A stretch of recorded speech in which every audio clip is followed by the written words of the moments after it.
Faridpur engineering college Islamic research and দাওয়া centre কর্তৃক আয়োজিত অত্র প্রতিষ্ঠানের ষষ্ঠ ব্যাচের বিদায় উপলক্ষে আয়োজিত নসিহামূলক আলোচনার সম্মানিত সভাপতি, অত্র কলেজের সম্মানিত অধ্যক্ষ এবং অন্যান্য সম্মানিত শিক্ষকবৃন্দ এবং আমার প্রাণপ্রিয় শিক্ষার্থীবৃন্দ, আজকের এই গুরুত্বপূর্ণ দিনে খুবই মূল্যবান এবং খুবই গোছালো একটি প্রোগ্রামে আমাকে কিছু কথা বলার জন্য অনুরোধ করা হয়েছে, সুযোগ দেওয়া হয়েছে। সময়ত উপস্থিতি আল্লাহ রাব্বুল আলামিনের তরফ থেকে আমাদের জন্য দেওয়া সবচেয়ে বড় নেয়ামত হলো ঈমান। ঈমানের চাইতে বড় এবং মূল্যবান কোনো অ্যাসেট আমাদের আসলে দ্বিতীয়টি হওয়ার কোনো সুযোগ নেই। ঈমান এমন এক সম্পদ, এই সম্পদ আল্লাহ সুবহানাহু ওয়া তাআলা যাকে দিয়েছেন তিনি এটা সঠিক পরিচর্যা করেছেন, ঈমানকে তিনি যথাযথভাবে সংরক্ষণ করার চেষ্টা করেছেন। তিনি শুধুমাত্র আখিরাতে সুখী হয়েছেন তা নয়, দুনিয়াতেও তিনি সুখী। যদি ঈমান সত্যিকার অর্থে আমরা বুঝে থাকি, ঈমানকে যদি আমরা বুঝে শুনে পরিচর্যা করি এবং ধারণ করতে পারি, তাহলে আমাদের চাইতে সুখী মানুষ পৃথিবীতে আর কারোর হওয়ার কোনো সুযোগ নেই, কোনো পথ খোলা নেই।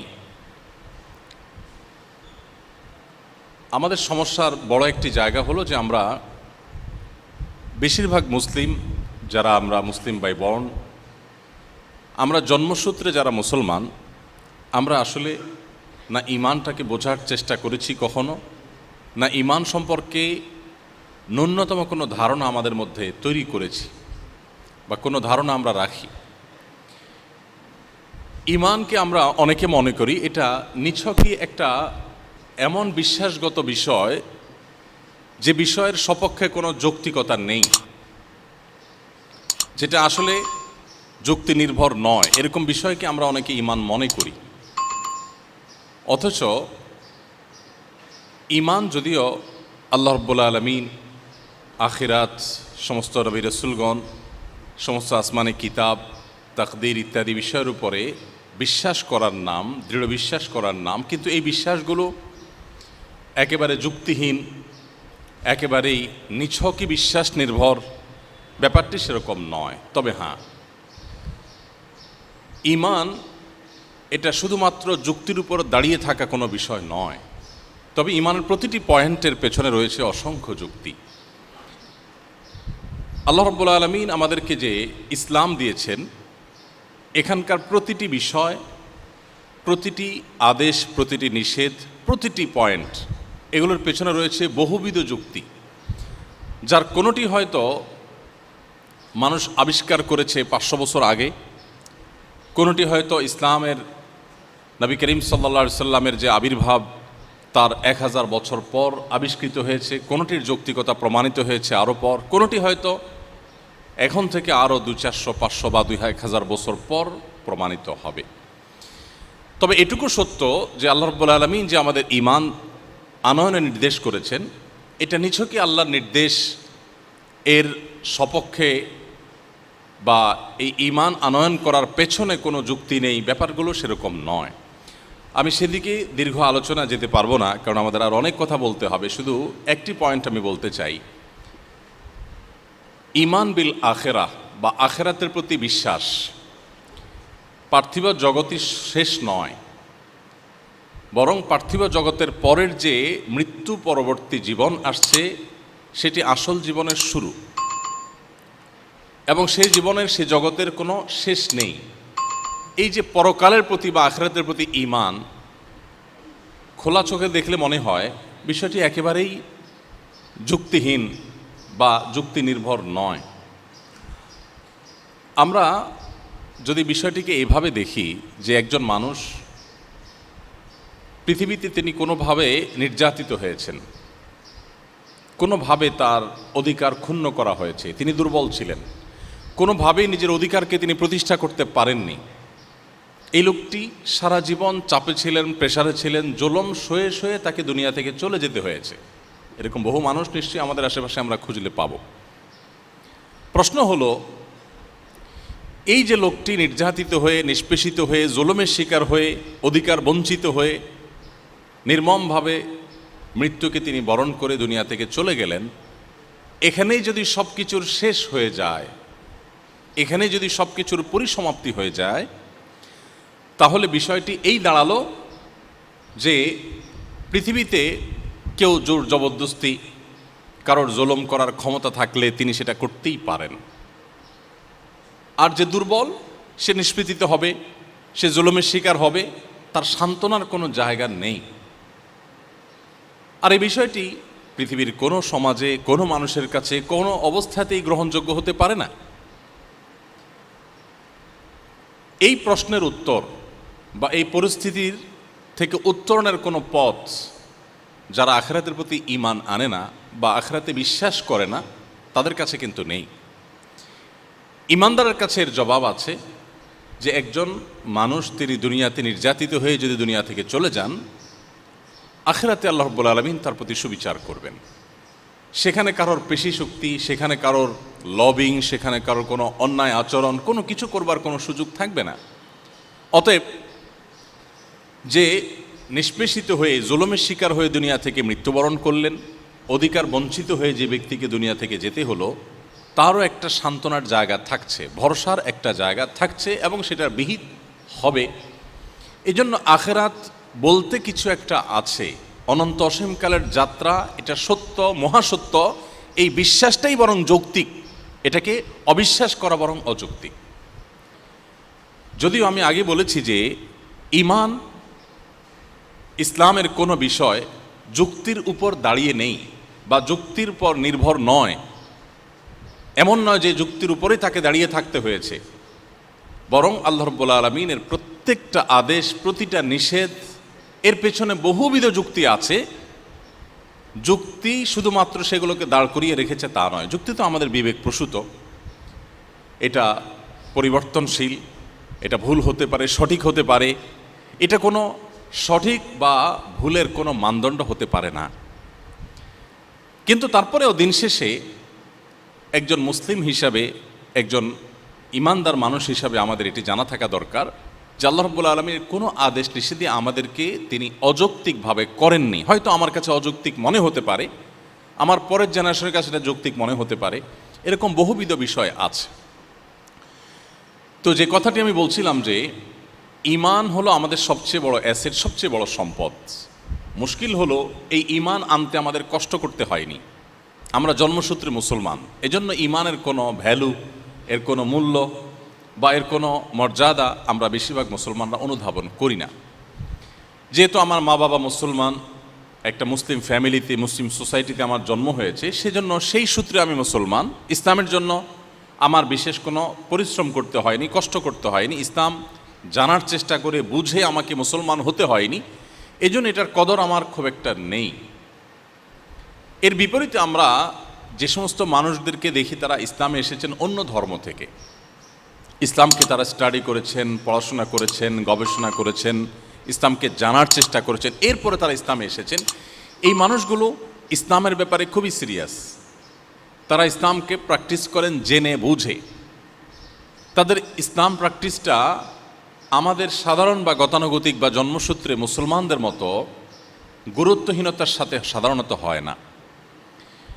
ব্যাপারটি অনেকটা সম্পদ আহরণ করার যে প্রক্রিয়া সেটার সাথে তুলনাযোগ্য। কিছু মানুষ আছেন যারা ওয়ারিশ সূত্রে সম্পদ পান, ওয়ারিশ সূত্রে যে সমস্ত সম্পদ পান সে সম্পদগুলো সাধারণত রক্ষণাবেক্ষণের ব্যাপারে ততটা সিরিয়াসনেস সন্তানদের মধ্যে থাকে না। আর যে সম্পদ মানুষ কষ্ট করে আহরণ করে সে সম্পদের মর্যাদা তার কাছে অনেক বেশি থাকে, সেটাকে তিনি সংরক্ষণ করে অনেক বেশি সচেষ্ট থাকেন। আমরা অনেকে নিশ্চয়ই সেই উপমার কথা জানি যে সন্তান নিজের পরিশ্রমে, নিজের উপার্জনে কেনা চাদর, নিজের উপার্জনে কেনা জুতা, সেটা বাবার টাকায় কেনা চাদর দিয়ে মুছছেন। কারণ বাবার টাকায় কেনা চাদর, এটার প্রতি তার সেই শ্রদ্ধা বা তার সেই পরিশ্রম করে যে করতে হয়েছে সেই ব্যাপারটি তার কাছে না থাকার কারণে তার কাছে তার কেনায় তার পরিশ্রমে কেনা জুতার গুরুত্ব মর্যাদা অনেক বেশি। কত কষ্ট করে তিনি এই টাকা সঞ্চয় করেছেন তিনি বুঝেন, এজন্য তিনি বাবার কেনা চাদর দিয়ে নিজের জুতা মুছতে কার্পণ্য করেন না। ইমানের ব্যাপারটা অনেকটা এরকম যে আমরা যারা জন্মসূত্রে মুসলমান, আমাদের একটা বিশেষ দুর্বলতার দিক হলো, ডিসঅ্যাডভান্টেজ হলো যে আমরা জন্মসূত্রে মুসলমান হওয়ার কারণে ইসলামটাকে কখনো বোঝার চেষ্টাই আমরা করিনি। ইসলামটাকে কখনো অনুভব করার চেষ্টা, উপলব্ধি করার চেষ্টা, হৃদয়ঙ্গম করার চেষ্টা আমরা করিনি।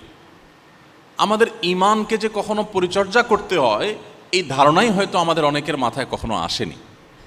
অথচ প্রিয়নবী সাল্লাল্লাহু আলাইহি সাল্লাম তার অত্যন্ত স্নেহের একজন সাহাবীকে বলেছেন জাদ্দিদু, সাহাবীদেরকে বলেছেন তিনি, জাদ্দিদু ঈমানাকুম, তোমরা তোমাদের ঈমানকে নবায়ন করো, রিনিউ করো। ঈমান যে আবার নবায়ন করতে হয়, ঈমান যে কখনো কখনো দুর্বল হয়ে যায় এবং সেটা যে অনেক সময় শূন্যের কোটায় চলে যায়, ঈমানের পারদ যে অনেকটা নেমে যায়, আবার সেটাকে যদি রিনিউ করতে হয়, এই ধারণা আমাদের অনেক মুসলমানদের মধ্যে নেই। যার কারণে আমরা অনেক কিছুর যত্ন নিলেও ঈমানটার যত্ন নেওয়ার প্রয়োজনীয়তা কখনো অনুভব করিনি।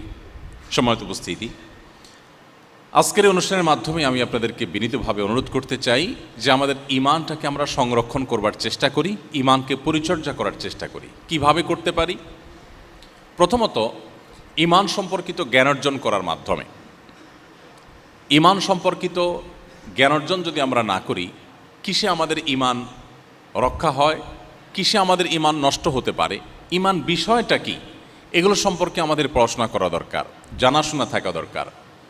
আমাদের মুসলমানদের একটা দুর্বলতার দিক, বিশেষ করে এই সাবকন্টিনেন্টের মুসলমানদের একটা দুর্বলতার দিক হলো যে আমরা পড়ে শুনে জেনে শুনে মুসলমান খুবই কম। আমরা ম্যাক্সিমাম মানুষ হলাম শুনে শুনে মুসলমান। শুনে শুনে মুসলমান আর পড়াশোনা করে মুসলমানের মধ্যে পার্থক্য আকাশ এবং পাতাল।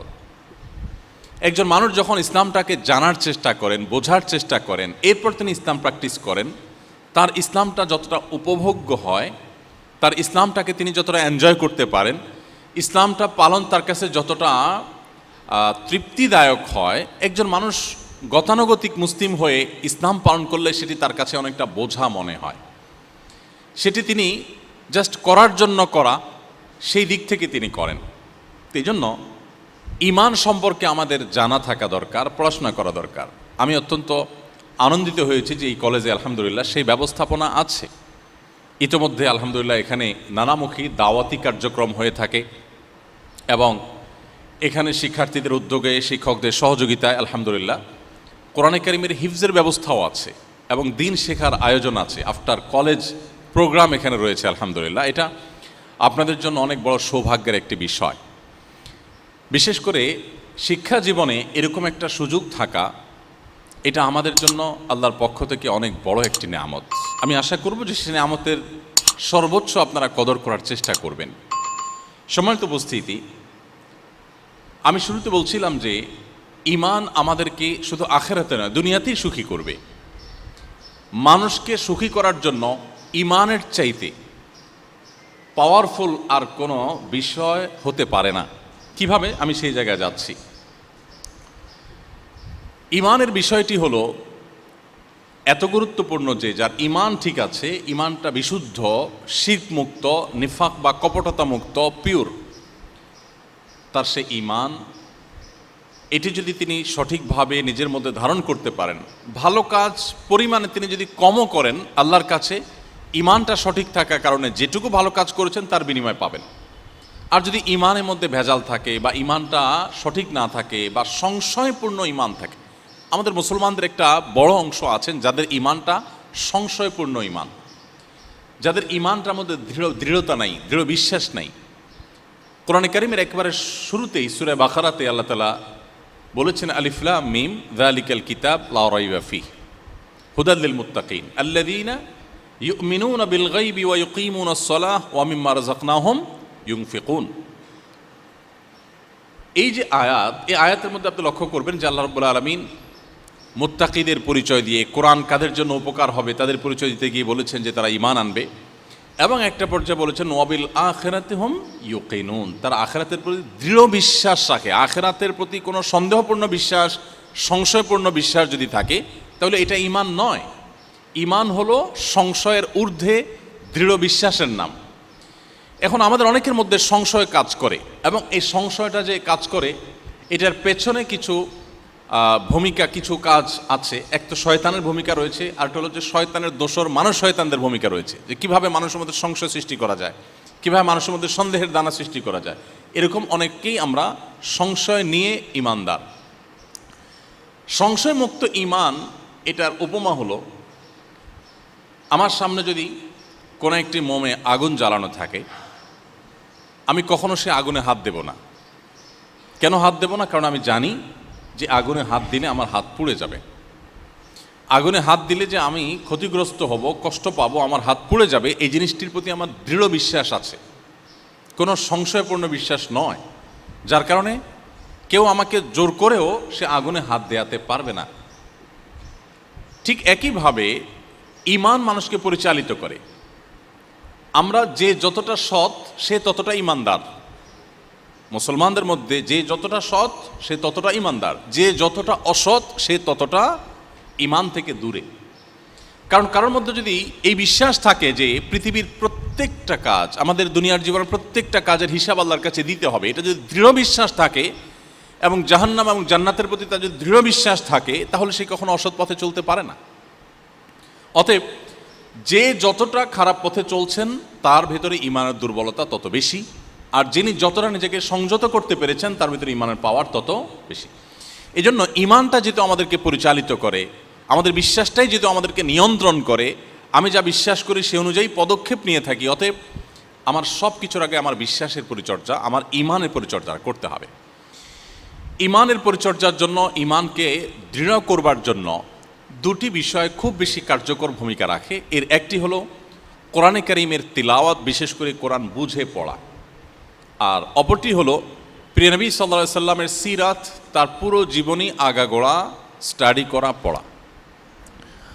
আমার ক্ষুদ্র অভিজ্ঞতা হলো, ইসলামে যারা এই পর্যন্ত এসেছেন অন্য ধর্ম থেকে, সেটা সেই নবী করিম সাল্লাল্লাহু আলাইহি সাল্লামের সময় থেকে নিয়ে আজও পর্যন্ত, ইভেন যে সমস্ত অন্য ধর্মাবলম্বী ভাই বোনেরা ইসলামে এসেছেন আমার হাতে, আমার কাছে, তাদের প্রত্যেককে আমি একটি কমন প্রশ্ন করার চেষ্টা করেছি। আমি জিজ্ঞাসা করার চেষ্টা করেছি যে আপনি ইসলামে কেন আসছেন? কারণ আমি জানি যে আমাদের মুসলমানদের যে অবস্থা, আমাদের যে কাজ কারবার, আমাদের যে লেনদেন, আমাদের যে উঠা বসা, আমাদের যে ক্যারেক্টার, আমাদের যে চরিত্র, আমাদের যে কর্মকাণ্ড, এগুলো দেখে অন্য কোনো ধর্মের মানুষ ইসলামে আসার কোনো কারণ থাকতে পারে না।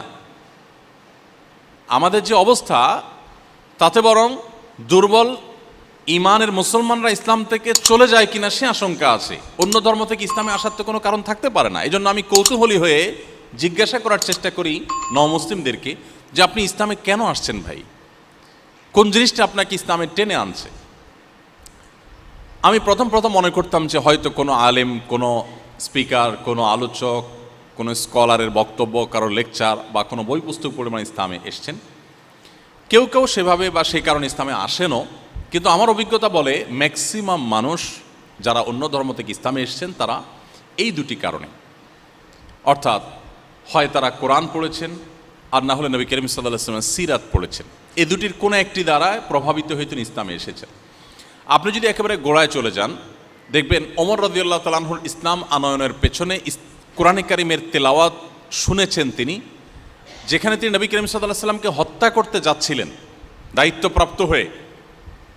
শুধুমাত্র বোনের বাসায় গিয়ে বোন ভগ্নিপতির কণ্ঠ থেকে কোরআনের তেলাওয়াত শুনেছেন, আর তার পুরো ভেতরের জগৎটা পরিবর্তন হয়ে গেছে, এবং এরপর তিনি গিয়ে ইসলাম গ্রহণ করলেন।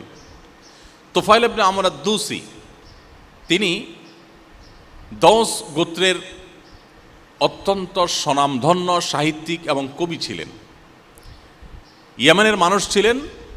ইয়েমেন শুধু নয়, তখনকার আরব বিশ্বে, বিশেষ করে মক্কায় অনেক বড় বড় নেতা এবং সাহিত্যিকদের কাছে তিনি অত্যন্ত পপুলার এবং জনপ্রিয় একজন সাহিত্যিক ছিলেন, গবেষক ছিলেন।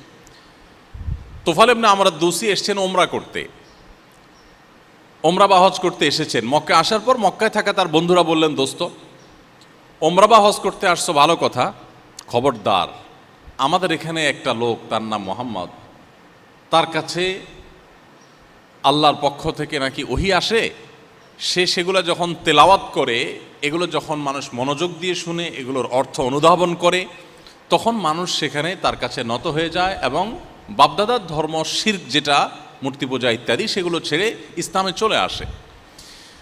তো তুমি একজন সাহিত্যিক মানুষ, বুদ্ধিজীবী মানুষ, গবেষক, লেখক মানুষ, তুমি বিপদগামী হও, তুমি বাপদাদার ধর্ম থেকে বিচ্যুত হও, এটা আমরা চাই না। সো তুমি একটা কাজ করবে, যতক্ষণ তুমি কাবায় থাকবে, মক্কায় হারাম শরীফে থাকবে, ততক্ষণ তোমার দুই কান বন্ধ করে রাখবে যেভাবেই হোক, যাতে তোমার কানে ওই মোহাম্মদের যে কোরআন, এটার তেলাওয়াত তোমার কানে আসতে না পারে। বন্ধুদের পরামর্শ অনুযায়ী উনি দোনো কান বন্ধ করার ব্যবস্থা করলেন, তুলা বা কিছু একটা দিয়ে দোনো কান একেবারে এমনভাবে বন্ধ করলেন যে খুব মনোযোগের সাথে না শুনলে কোনো কথা শোনা যাবে না। বেশ কিছুক্ষণ এভাবে থাকার পর, যেহেতু শিক্ষিত মানুষ, তার মনে হলো যে আমি কি এত আনপড় জাহেল যে কেউ কিছু বলবে আর তার মন্ত্রে মুগ্ধ হয়ে আমি তার অনুসারী হয়ে যাব? এত অশিক্ষিত তো আমি না, আমার তো যথেষ্ট সেন্স আছে, নিজের যথেষ্ট জ্ঞান আছে। সো আমি শুনি, যদি কোনো কিছু আমার কানে আসে শুনি, দেখা যাক। উনি এরপর সব কিছু খুলে ফেলে দিলেন এবং সৌভাগ্যবশত যথা আপনার সন্দেহ সেটি বাস্তবায়ন হলো এবং যথা আশঙ্কা তারা করেছিলেন সেটি বাস্তবায়ন হলো এবং তার কণ্ঠে তার কানে কোরআনে কারিমের তেলাওয়াত ভেসে আসলো। কিছুটা শোনার পর, যেহেতু সাহিত্যিক মানুষ, তিনি বুঝলেন যে এটা আসলে কোনো মানুষের কথা হতে পারে না বা মানুষ এই ধরনের কথা বলতে পারে না।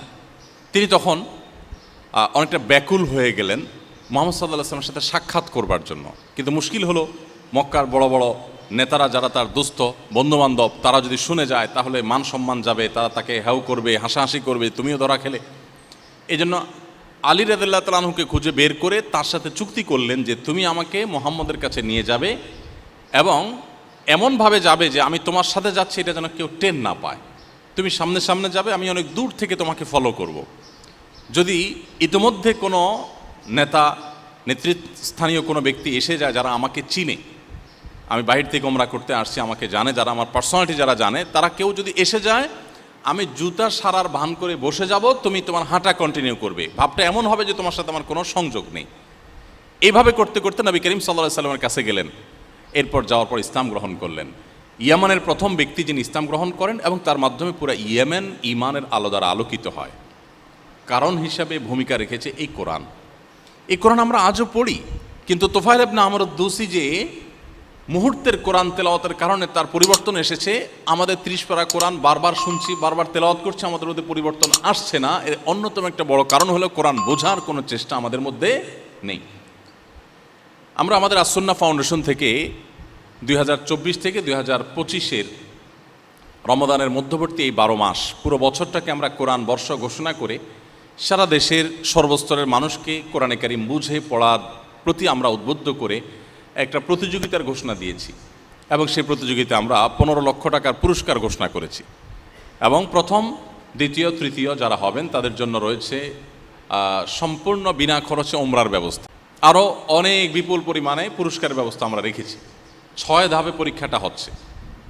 প্রথম 5 ধাপে 6 পারা করে, মাত্র 2 মাস সময়, 6 পারা। আপনি আপনার নিজ দায়িত্বে কোরআনটার তর্জমায় কোরআন দেখে দেখে আপনি পড়বেন। কোনো জায়গায় সংশয় থাকলে স্থানীয় আলেমদের শরণাপন্ন হবেন। শুধুমাত্র তর্জমা, কোনো তাফসির থেকে প্রশ্ন হবে না। তর্জমা যদি কেউ বুঝে পড়ার চেষ্টা করেন, 2 মাস পর, যেমন এই যে মে মাসের শেষ শুক্রবার বাদ ফজর আমাদের প্রথম ধাপের প্রথম 6 পারার পরীক্ষা হবে। ইতিমধ্যে একটা মক এক্সামও আমরা নিয়েছি, যাতে করে প্রশ্নের ধরন নিতে পারেন সবাই, এখানে অংশগ্রহণ করতে পারেন। আমরা বিজয়ীদেরকে পার্সোনাল লাইব্রেরি এবং ফ্যামিলি লাইব্রেরি নামে 2টি বিশেষ এবং ব্যতিক্রমধর্মী পুরস্কারের ব্যবস্থা রেখেছি। 50,000 টাকার বই, ফ্যামিলি লাইব্রেরি। একটা বাসার মহিলা থেকে নিয়ে শিশু পর্যন্ত কার কী ধরনের বই প্রয়োজন, শিশুর জন্য কোন কোন বই দরকার, মায়েদের জন্য কী কী বই দরকার, সেটা ইসলামিক পার্সপেক্টিভ থেকে বেসিক্যালি, এর বাইরে আরও যা জানা দরকার, কমপ্লিট একটা ফ্যামিলির একটা আদর্শ লাইব্রেরিতে যা থাকা দরকার সেটা আমরা অনেক গবেষণা করে, অনেক পরিশ্রম করে বের করে পুরস্কার হিসেবে দিচ্ছি। কারণ গতানুগতিক যে পুরস্কার আছে, এর বাইরে আমরা এমন কিছু দিতে চাচ্ছি যে পুরো ফ্যামিলিকে আলোকিত করবে।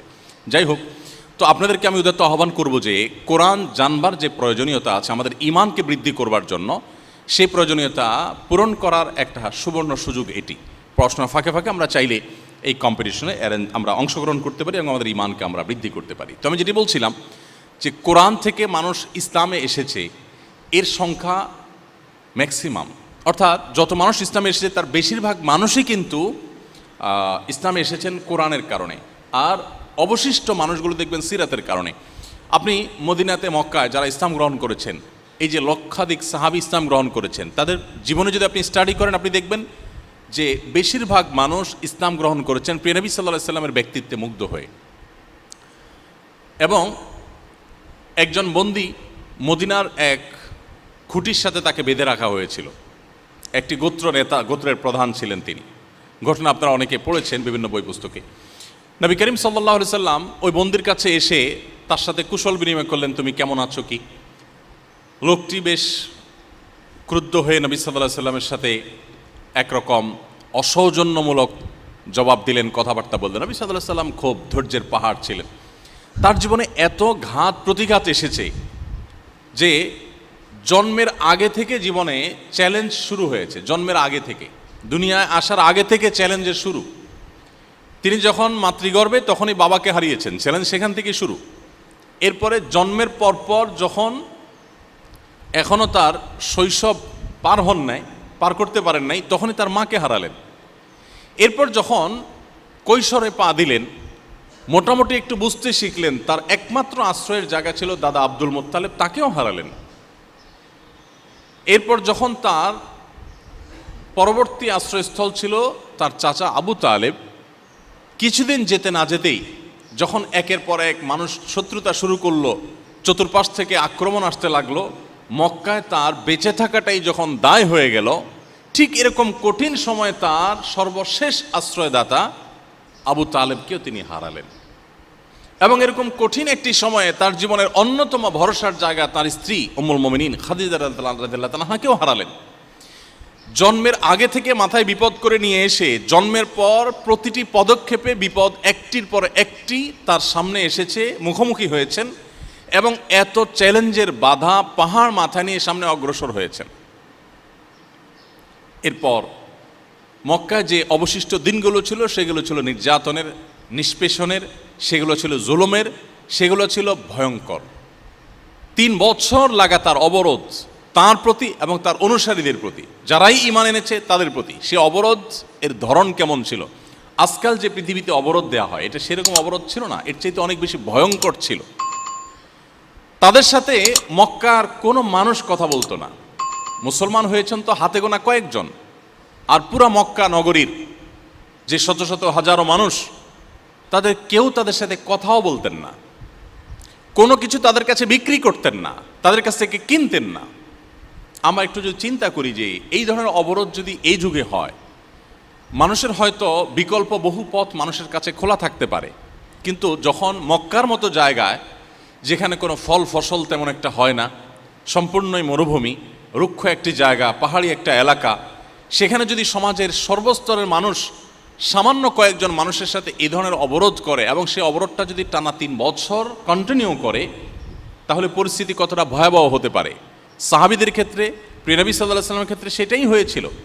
আপনারা জানেন, সিরাত গ্রন্থগুলো যারা পড়েছেন তারা বলতে পারবেন যে ওই সময়টাতে মুসলমানরা, সাহাবীরা জীবন বাঁচাবার জন্য গাছের লতা পাতা খেতে হয়েছে, এমন এমন জিনিস খেতে হয়েছে যেটা মানুষ সাধারণত খায় না, খেতে পারে না, শুধুমাত্র জীবন রক্ষা করবার জন্য। এরকম ভয়ঙ্কর অবরোধ করা হয়েছে। তাকে হত্যা করবার জন্য একাধিক উদ্যোগ নেওয়া হয়েছে, বারবার উদ্যোগ নেওয়া হয়েছে। একটা একটা করে প্রত্যেকটার মোকাবেলা তিনি করেছেন, সবগুলোকেই তিনি ফেল করেছেন। তিনি নিজে টিকে ছিলেন এবং তার মিশনকে তিনি নিয়ে সামনে অগ্রসর হচ্ছেন এত সব বাধার মধ্যে। এরপর একটা পর্যায়ে বাধা এমন পর্যায়ে চলে গেল যে মক্কায় তিনি আর থাকতে পারলেন না, তাকে হিজরত করে চলে যেতে হলো মদিনায়। মদিনায় গিয়ে যে পরদেশে, প্রবাসে, ভিন দেশে গিয়ে যে শান্তিতে থাকবেন সে সুযোগও ছিল না। সেখানে যাওয়ার পর মক্কা থেকে যারা তাকে নিজের মাতৃভূমি থেকে বিতাড়িত করে ছেড়েছে, তারাই কিন্তু প্রিয় নবী সাল্লাল্লাহু আলাইহি সাল্লামের প্রতি নানাভাবে ষড়যন্ত্র, যুদ্ধ, এগুলো একটার পর একটা চাপিয়ে দিয়েছে। আপনারা জানেন বদর হয়েছে, উহুদ হয়েছে, খন্দক হয়েছে, বড় বড় যুদ্ধ হয়েছে, সর্বগ্রাসী আক্রমণ হয়েছে, মদিনাকে ঘিরে ফেলার চেষ্টা করা হয়েছে। অর্থাৎ দূর দেশে গিয়ে যে শান্তিতে থাকবেন মুসলমানরা, নবী সাল্লাল্লাহু আলাইহি ওয়াসাল্লাম, সেই সুযোগও ছিল না। পদে পদে চ্যালেঞ্জ ছিল এবং বাধা ছিল, এবং সেটা একমুখী বাধা নয়, বহুমুখী বাধা। অর্থনৈতিকভাবে দুর্বল করার চেষ্টা, রাজনৈতিকভাবে দুর্বল করার চেষ্টা, অস্তিত্বকে নিশ্চিহ্ন করে ফেলার চেষ্টা, ঐক্যবদ্ধ চেষ্টা, আবার বিচ্ছিন্ন প্রচেষ্টা, এমনকি আরবের বাইরের যে সমস্ত তখনকার রোমান সম্রাট ছিল তাদেরকে নানাভাবে নবী সাল্লাল্লাহু আলাইহি ওয়াসাল্লামের ব্যাপারে সংক্ষুব্ধ করা এবং তাদেরকে লেলিয়ে দেওয়া, নানাভাবে চেষ্টা করা হয়েছে। অবাক করা বিষয় হলো, একটা মানুষের জন্মের আগে থেকে এত বাধা, এরপর জন্মের পর একটার পর একটা বাধা পাহাড় ডিঙ্গিয়ে তিনি চূড়ান্তভাবে তার মিশনকে সাকসেস করে আকাশে তুলে রেখে তারপর দুনিয়া থেকে চলে গেছেন। কত বছরের ব্যবধানে? আমরা যদি মদিনার জীবনটাকে শুধু কাউন্ট করি, যে নিজে স্বাধীনভাবে কাজ করার সুযোগ বাধা সত্ত্বেও যেটুকু পেয়েছেন সেটুকু মদিনায় পেয়েছেন, আর সেটি ছিল 10 বছর। 10 বছরে পুরো পৃথিবীর পট পরিবর্তন করে দিয়েছেন, পৃথিবীর ইতিহাসের গতিপথ সম্পূর্ণ চেঞ্জ করে দিয়ে দুনিয়া থেকে চলে গেছেন। তার পথে কোনো গোলাপ বেছানো ছিল না, প্রতিটা পদে পদে কাঁটা ছিল। মুসলমান তো বটেই, একজন অনুসন্ধানী, একজন ন্যূনতম ইতিহাস সম্পর্কে জানতে আগ্রহী মানুষ হিসেবে আমাদেরকে প্রিয় নবী সাল্লাল্লাহু আলাইহি ওয়াসাল্লামের জীবন ইতিহাসটা কেন জানা প্রয়োজন, সেজন্য আমি এতগুলো কথা বললাম। কিভাবে একজন মানুষ তার জীবনে এত অল্প সময়ে এত বড় সাফল্যের চূড়ান্ত শিখরে পৌঁছতে পারেন, পৃথিবীতে এরকমটি আরেকটা ইতিহাস তো খুঁজে পাওয়া যায় না। এবং একটি কথা আমি প্রায় বলি, মুহাম্মদ সাল্লাল্লাহু আলাইহি ওয়াসাল্লাম শুধু নন, যত নবী রাসূল পৃথিবীতে এসেছেন তাদের কাউকে এখনও যদি কেউ কোনো কটু কথা বলে, আমরা আমাদের নবীর কথাই বলতে পারি, মুহাম্মদ সাল্লাল্লাহু আলাইহি ওয়াসাল্লামকে যদি কেউ কোনো খারাপ কথা বলে, মন্দ কথা বলে, পৃথিবীতে লক্ষ লক্ষ কোটি কোটি মানুষের হৃদয়ে কিন্তু রক্তক্ষরণ হয়। মানুষ সত্যিই কষ্ট অনুভব করে, কষ্ট পায়।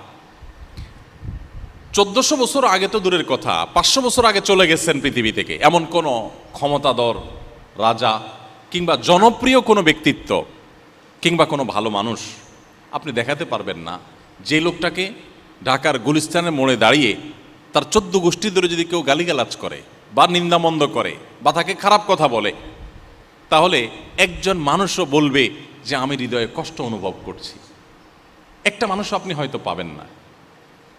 অর্থাৎ তাকে কি বললো না বললো এতে কারোর কিছু আসে যায় না। কিন্তু মুহাম্মদ সাল্লাল্লাহু আলাইহি ওয়াসাল্লাম প্রায় 1500 বছর হতে যাচ্ছে দুনিয়া থেকে তিনি চলে গেলেন। এত সময় পার হওয়ার পর এখনো পর্যন্ত তাকে নিয়ে কেউ কটু কথা বললে পৃথিবীর সমস্ত মুসলমানদের মনে কষ্ট অনুভব হয়। কি ছিল তার মধ্যে যার কারণে 1500 বছর ধরে তার ভালোবাসা মানুষের অন্তরে এইভাবে গেঁথে আছে? কি ছিল? এই আগ্রহের জায়গা থেকে আমাদের প্রিয় নবী সাল্লাল্লাহু আলাইহি ওয়াসাল্লামের জীবনীটা, সিরাত গ্রন্থ আমাদের শুরু থেকে শেষ পর্যন্ত কমপক্ষে একবার হলেও জীবনে পড়া উচিত। আমি কথা বলছিলাম ঈমান প্রসঙ্গে, যে আমাদের ঈমানকে যদি আমরা নবায়ন করতে চাই, শক্তিশালী করতে চাই, ঈমানকে যদি আমরা পরিচর্যা করতে চাই, আমি যদি শুনে শুনে মুসলমান না হয়ে বুঝে শুনে মুসলমান হতে চাই, তাহলে আমাকে কোরআন পড়তে হবে বুঝে এবং সিরাত পাঠ করতে হবে নবী সাল্লাল্লাহু আলাইহি ওয়াসাল্লামের। এ দুটি, এর কোনো বিকল্প পথ কিন্তু নেই। আপনি সিরাতের প্রতিটি পদে পদে দেখবেন আপনার ঈমান বৃদ্ধি পাচ্ছে। আমি শুধুমাত্র একটা এক্সাম্পল দেই। নবী করিম সাল্লাল্লাহু আলাইহি ওয়াসাল্লাম স্বপ্নে দেখলেন মদিনায় আসার পর যে তিনি তার সাহাবীদেরকে সাথে নিয়ে মক্কায় গিয়ে ওমরা করছেন, তওয়াফ করছেন, সাই করছেন, ওমরার কার্যক্রমে আছেন, এহরামরত আছেন। এটা তিনি স্বপ্নে দেখলেন। আর নবীদের স্বপ্ন কিন্তু আমাদের মতো নয়। নবীদের স্বপ্নটা ওহী, অর্থাৎ এটা আল্লাহর পক্ষ থেকে প্রত্যাদেশ। তিনি যেটা স্বপ্নে দেখেন এটা বাস্তব। তিনি স্বপ্ন দেখার পর সাহাবীদেরকে বললেন যে দেখো, আমি তো স্বপ্নে দেখেছি যে আমরা সবাই ওমরা করব, মক্কায় যাব। তার মানে আল্লাহ তাআলা ইন্ডিকেট করছেন যে আমাদের মক্কায় যাওয়া উচিত, আমাদের ওমরা করা উচিত, আমরা ওমরা করব, যেহেতু আমি দেখেছি স্বপ্ন, এটাই বাস্তব হবে। নবীদের স্বপ্ন অন্য সাধারণ মানুষের মতো নয়। সাহাবীরা যথারীতি প্রস্তুতি নিলেন, উনিও প্রস্তুতি নিলেন, সবাই এহরাম পরে চলে গেলেন ওমরার উদ্দেশ্যে। এবং নবী করিম সাল্লাল্লাহু আলাইহি ওয়াসাল্লাম পরিবারের সদস্যরাও সাথে ছিলেন, হাজার হাজার সাহাবীদেরকে নিয়ে ওমরার উদ্দেশ্যে চলে গেলেন। হুদায়বিয়া নামক জায়গায় যাওয়ার পর তাকে সেখানে বাধা দেওয়া হলো এবং মক্কার মুশরিকরা তাকে ঢুকতে দিলেন না। এবং শেষ পর্যন্ত বহু আলোচনা পর্যালোচনার পর ঐতিহাসিক হুদায়বিয়া সন্ধি চুক্তি সেখানে হয়। সেই চুক্তি অনুসারে প্রথম কথাই হলো যে তোমরা যারা এবছর ওমরার জন্য এখানে এসেছ, অলরেডি তারা এহরাম পরে এসেছেন এবং ওমরার পরে তারা আল্লাহর শুকরিয়া আদায় করবার জন্য যে যে কার্যক্রম আছে সবগুলোর প্রস্তুতি তারা নিয়ে এসছেন, সব সাথে আছে এবং এহরামরত আছে। যারা মক্কায় গেছেন, মদিনায় গেছেন, ওমরা বা হজ করেছেন, তারা জানেন যে এহরাম এর পোশাক পরার পর মানুষের মনোজগতের মধ্যে কেমন একটা আকুলতা আসে, কেমন ব্যাকুল অবস্থা তৈরি হয়, কীরকম আবেগঘন একটা পরিবেশ তৈরি হয়। ঠিক এই সময়টা যদি কাউকে বলা হয় যে আপনি রিটার্ন চলে যান, আপনাকে ওমরা করতে দেওয়া হবে না, এই কষ্টটা কোন মাত্রার হতে পারে সেটা বলাই বাহুল্য। যাই হোক, সাহাবীরা সবাই একেবারে মক্কার কাছাকাছি চলে গেলেন, হুদায়বিয়া চলে গেলেন, এহরামরত আছেন। ওই মুহূর্তে মক্কার মুশরিকদের সাথে চুক্তি হলো যে না, তোমরা এবছর রিটার্ন যাবে, তোমাদেরকে মক্কায় ঢুকতে দেওয়া হবে না, আগামী বছর তোমরা ওমরা করবে। এখন যারা এই বছর বাধা দিয়েছে, সামনের বছর যে বাধা দিবে না তার কোনো গ্যারান্টি নেই, বাট চুক্তি হয়ে গেছে, উভয় পক্ষ থেকে স্বাক্ষর হয়ে গেছে।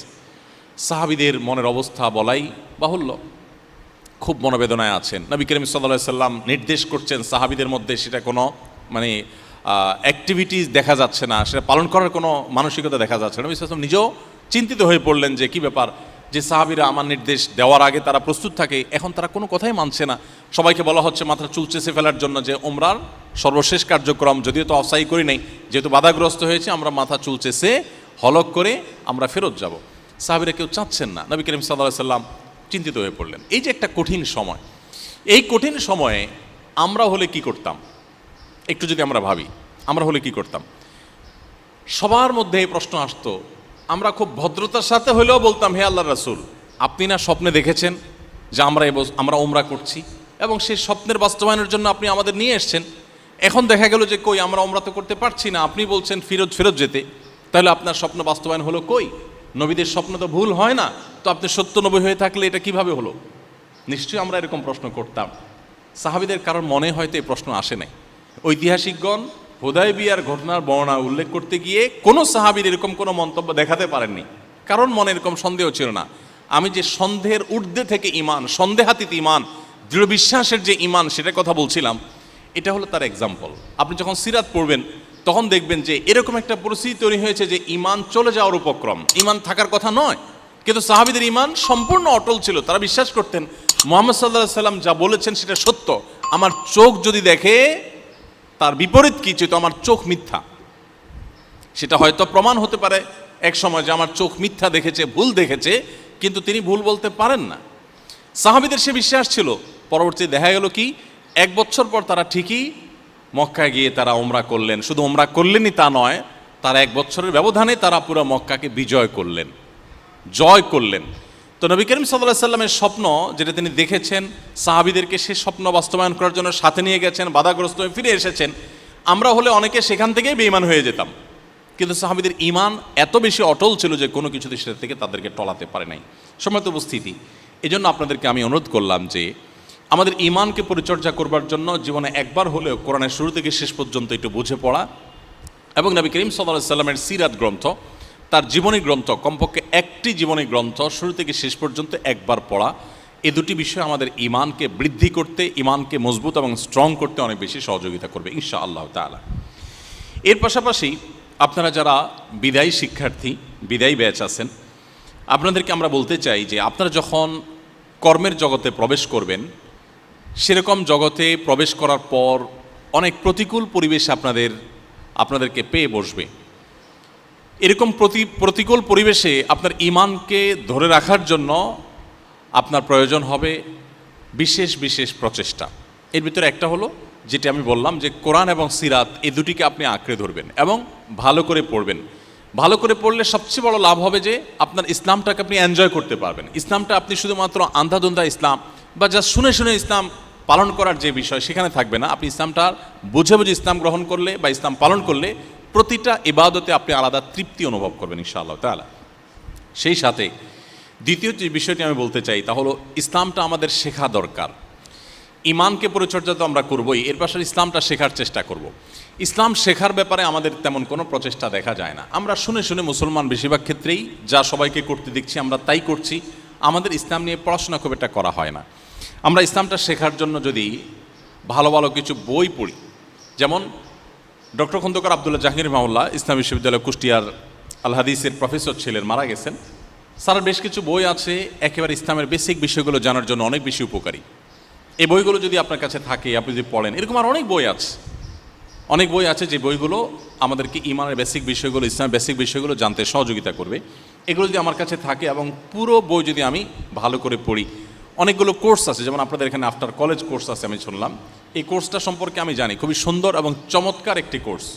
এই কোর্সটা আপনাকে ইসলামের বেসিক বিষয়গুলো জানতে দারুণভাবে সহযোগিতা করবে। আপনি যদি এখানে ইনভলভ হন, যারা এখনও আরও 2-1 বছর আসেন এই কলেজে ইনশাআল্লাহ, তারা যদি ইনভলভ হন এবং শিখেন, তাহলে সেক্ষেত্রে আপনি দেখবেন যে এর আগের ইসলাম আর এর পরের ইসলাম আপনার কাছে আসমান এবং জমিন তফাত, অনেক বেশি ব্যবধান আপনার কাছে মনে হবে। এই জন্য আমি আপনাদেরকে অনুরোধ করব, প্লিজ, আপনারা শিক্ষিত মানুষ, আপনারা এদেশের উন্নয়নে আপনাদের প্রত্যেকের দক্ষতা অনুযায়ী আপনারা ভূমিকা রাখবেন।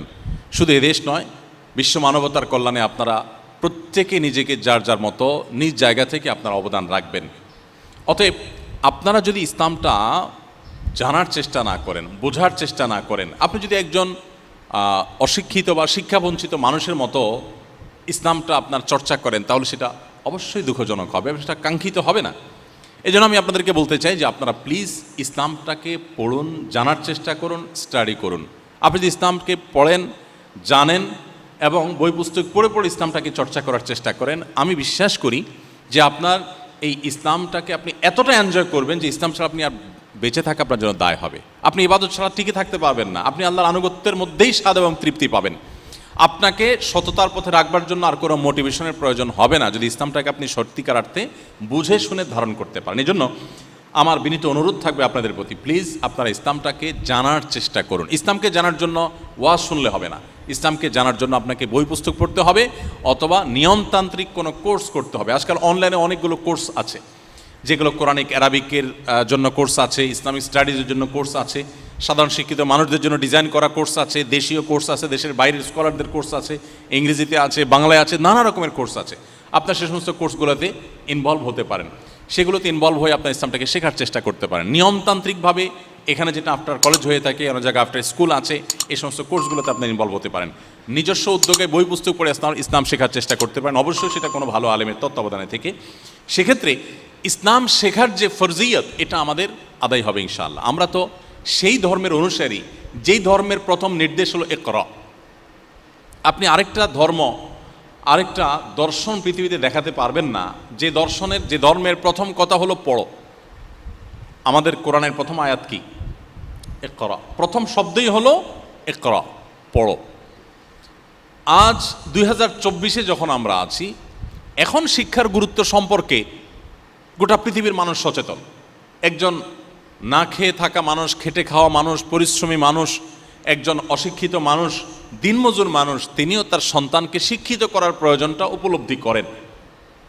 কিন্তু আমরা যদি পৃথিবীর পেছনের দিকে চলে যাই, 1400 বছর তো বহুত দূরে, আমরা যদি আমাদের দেশীয় বাস্তবতায় আজ থেকে 2 দশক 3 দশক আগেও চলে যাই, অনেকে আছি আমরা, যা আমাদের শৈশবে যদি চলে যাই, আমরা দেখব যে শিক্ষার গুরুত্ব আমাদের সমাজে, আমাদের দেশে এতটা ছিল না। এখন যতটা মানুষ বুঝছে শিক্ষার প্রয়োজনীয়তা, এর গুরুত্ব, মানুষ ততটা বুঝতো না। আর সেখানে 1450 বছর আগে আপনি চলে যান এবং মুহূর্তের জন্য 1450 বছরের আগের পৃথিবীকে আপনি কল্পনা করেন, শিক্ষার প্রতি ন্যূনতম কোনো আগ্রহ মানুষের থাকা কথা নয় এবং ছিল না। ইনফ্যাক্ট সেটা ছিল না, কোনো গুরুত্ব ছিল না। মক্কার মানুষদের মধ্যে ছিল কে কত বেশি পেশি শক্তির সম্পন্ন, তার কদর ছিল এবং পেশি শক্তি সঞ্চয় করা, এটাই মানুষের জীবনের মূল টার্গেট ছিল। প্রিয় নবী সাল্লাল্লাহু আলাইহি সাল্লাম যেখানে এসেছেন, সেখানে প্রত্যেকটা মানুষের মধ্যে এই প্রবণতা ছিল। এই জন্য এই যে কন্যা সন্তান হলে জীবন্ত পুঁতে ফেলা হতো, বাপ নিজের কন্যা সন্তানকে জীবন্ত পুঁতে ফেলতেন, সেই বর্বরতার সেই সময়টিতে কেন এই কাজটি করতেন? কারণ কন্যা সন্তান যুদ্ধে ছেলের মতো ভূমিকা রাখতে পারে না। এজন্য বাবা মনে করতেন আমার একটা ছেলে দরকার, মেয়ে নয়। আজ তো নারীবাদের কথা শুনি আমরা, আজ আমরা নারী মুক্তির কথা শুনি। ইসলাম নারীকে যেই জায়গা থেকে যেই জায়গায় তুলে রেখেছে, এটা এখনকার আমরা নারী আন্দোলনকারী যারা আছেন তারা কল্পনাও করতে পারবেন না। অর্থাৎ তাদের জন্ম হয়নি, তাদের ভাবনা উদয়ই হয় নাই, তখন ইসলাম নারীকে পাতাল থেকে আকাশে তুলে রেখে দিয়েছে। কোরআনে আপনি দেখেন সবচেয়ে বড় সূরাগুলোর একটি হলো সূরাতুন নিসা, নারীদের সংশ্লিষ্ট সূরা। নবী করিম সাল্লাল্লাহু আলাইহি সাল্লামের একাধিক হাদিস রয়েছে নারীদের মর্যাদা সম্পর্কে, যে কোনো বাবা কোনো মা যদি তার সন্তান, দুটি কন্যা সন্তান হয়, তাদের যদি লালন পালন করে, সঠিকভাবে পরিচর্যা করে, কোনো প্রকার বৈষম্য না করে সন্তানদের মধ্যে। দেখুন এখন জাতিসংঘ আমাদেরকে সন্তানদের মধ্যে বৈষম্য যেন না হয়, ছেলে মেয়ের মধ্যে যেন বৈষম্য না হয়, সেটা শেখাচ্ছে। 1400-1450 বছর আগে মুহাম্মদ সাল্লাল্লাহু আলাইহি ওয়াসাল্লাম শিখিয়ে গেছেন যে কোনো প্রকার বৈষম্য যদি করা না হয় তাহলে ওই বাবা মার জন্য জান্নাত অবধারিত। এখানে ছেলে যদি কেউ 1 ডজনও জন্ম দেয় এবং তাদের সঠিক পরিচর্যা করে, তাদের জন্য আলাদা কোনো ফজিলতের কথা কোনো হাদিসে বলা হয় না, বাট মেয়েদের জন্য বলা হয়েছে যে মেয়ে সন্তানকে যদি পরিচর্যা করে, তাদেরকে রক্ষণাবেক্ষণ, তাদের সেবা যত্ন দিয়ে, শিক্ষা দিয়ে মানুষ করে তুলে, কোনো প্রকার বৈষম্য না করে, ওই বাবা মার জন্য নবী সাল্লাল্লাহু আলাইহি ওয়াসাল্লাম জান্নাতের গ্যারান্টি দিয়েছে। তার মানে কি দাঁড়ালো? মেয়েদেরকে যখন মেয়ে হিসেবে জন্মগ্রহণ করাটা যখন অপরাধ ছিল, বাবা নিজের কন্যা সন্তানকে যখন পুঁতে ফেলতো জীবন্ত, ওই সমাজে এসে শুধুমাত্র মৃত্যুর হাত থেকে রক্ষা করার, বেঁচে থাকার অধিকারই এনে দেন নাই, সমাজের সবচেয়ে মর্যাদার সাথে বেঁচে থাকার অধিকার মুহাম্মদ সাল্লাল্লাহু আলাইহি ওয়াসাল্লাম এনে দিয়েছেন, যখন এই নারীবাদের জন্মও হয়নি। আপনি পরিবেশের কথা বলবেন, আজ ফ্যাক্টরি রেভলিউশনের পর পৃথিবীতে পরিবেশ বিপর্যয় শুরু হয়েছে। তার আগ পর্যন্ত পৃথিবীতে পরিবেশ বিপর্যয়ের কথা মানুষ চিন্তাও করতে পারত না, অর্থাৎ মানুষ ভাবেইনি কখনো যে পরিবেশ এভাবে বিপর্যস্ত হতে পারে, এতটা বিপর্যয়ের মুখোমুখি হতে পারে। এখন ফ্যাক্টরি রেভলিউশনের পর গোটা পৃথিবীতে পরিবেশ বিপর্যস্ত হচ্ছে, পরিবেশ বিপর্যয়ের মুখোমুখি হচ্ছে আমরা। এখন এসে পৃথিবীর মানুষ উপলব্ধি করেছে যে প্রচুর বৃক্ষরোপণ করা দরকার, বনায়ন করা দরকার, গাছপালা ধ্বংস করা বন্ধ করা দরকার, এগুলো মানুষ বুঝছে। এখন অনেক বেশি আমাদের বৃক্ষরোপণের গুরুত্ব ইত্যাদি, এই সমস্ত সবক আমাদেরকে নিতে হয় বিভিন্ন সংস্থা থেকে, বৈশ্বিক এবং দৈশিক বিভিন্ন সংস্থা থেকে। মজার বিষয় হলো প্রিয় নবী সাল্লাল্লাহু আলাইহি সাল্লাম সেই 1450 বছর আগে আমাদেরকে বৃক্ষরোপণ করার পরে এত বেশি গুরুত্ব আরোপ করেছেন যে তিনি বলেছেন, কারণ হাতে যদি কোনো গাছের চারা থাকে, তিনি চারাটি লাগাতে যাচ্ছেন আর দেখতে পাচ্ছেন যে ইসরাফিল সিংহে ফুৎকার দিচ্ছেন, এখনই সকল প্রস্তুতি সম্পন্ন, তার মানে মহাপ্রলয় হবে, এই পাহাড় সব কিছু তুলোর মতো উঠতে থাকবে, ধ্বংস হয়ে যাবে গোটা সৃষ্টি জগৎ, তাহলে এই চারা পুঁতে তো লাভ নেই। নবী সাল্লাল্লাহু আলাইহি সাল্লাম বলেছেন, এমতো পরিস্থিতিতেও সেই চারা হাতে নেওয়া ব্যক্তি যেন তার চারাটি মাটিতে পুঁতে, ধ্বংস যদি হয়েও যায় যাক, তার চেষ্টা যেন সে করে, তার পদক্ষেপ নিতে যেন সে কার্পণ্য না করে। পরিবেশ রক্ষার রক্ষা নিয়ে যাদের কনসার্ন আছে, যারা এটা নিয়ে আন্দোলন করছেন, তারা কেউ হয়তো এতটা বৃক্ষরোপণের গুরুত্ব এতটা জোর দিয়ে বলার সুযোগও এখনো পান নাই। এবং এখন পরিবেশ রক্ষার ব্যাপারে, নারীদের অধিকার রক্ষার ব্যাপারে আরও নানা রকম যে বিষয়গুলো আছে, এগুলোর ব্যাপারে কথা বলা অনেক সহজ, কারণ সেরকম যথেষ্ট কারণ আছে যে পরিবেশ রক্ষা করতে হবে। নবী সাল্লাল্লাহু আলাইহি ওয়াসাল্লাম যখন বলেছেন তখন তো পরিবেশ বিপর্যয়ের মুখোমুখি হয় নাই, তখন এই কথা বলা এটা ছিল মিরাকল, এটা তার নবী হওয়ার প্রমাণ যে অনাগত পৃথিবীতে যে সমস্যাগুলো হবে, যে সংকটগুলো হবে, সেগুলোর সমাধান তিনি তখনই বলে গেছেন, শুধু ইমপ্লিমেন্ট করার অভাব ছিল।